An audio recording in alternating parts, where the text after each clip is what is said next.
Tuka Pete LMG Guesti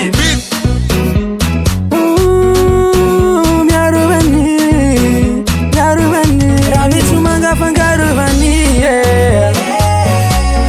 Isira utenga matiro Ravitu manga fangaruvani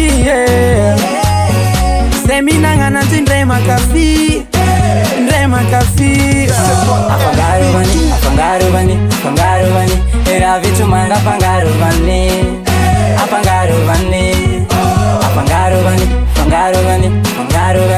Ravitu manga pangaruvani Apangaruvani Alo wasinga tungulu Asesiki kwa simbo Alo wasinga tungulu Asesiki kwa simbo Alo wasinga tungulu Asesiki kwa simbo Alo wasinga tungulu Asesiki kwa simbo Ampia ele drona te dadi Cita nama ut barbeyo Ampia ele malo Batinga sedet malo Ada Dunanga na tara mandaminge Yumandaminge Nuvorosa di tara ni kalite Tara kalite Yumandaminge Ampia eli sirani Izito dade Ravitu manga fangaruvani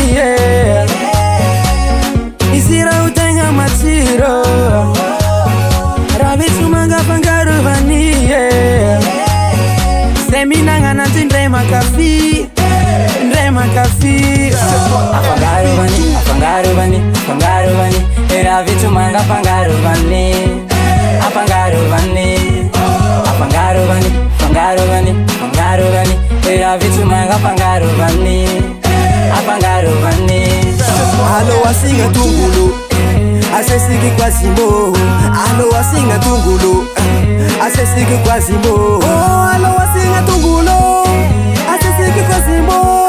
Alo wasinga tungulu Asesiki kwa simbo Numaru sakafu fatitenga chako Nouvelle histoire matera Tiaku dati Ravitu mangami arufani Koma asonanji chiti ala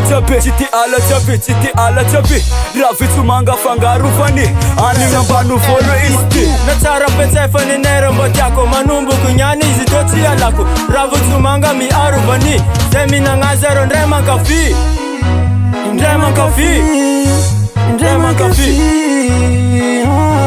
Ravitu manga fangaruvani Isira utenga matiro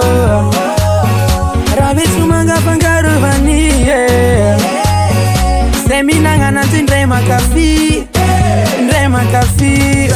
Apangaruvani Ravitu manga pangaruvani Apangaruvani Ravitu manga pangaruvani Apangaruvani Alo wasinga tungulu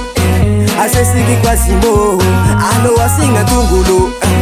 Asesiki kwa simbo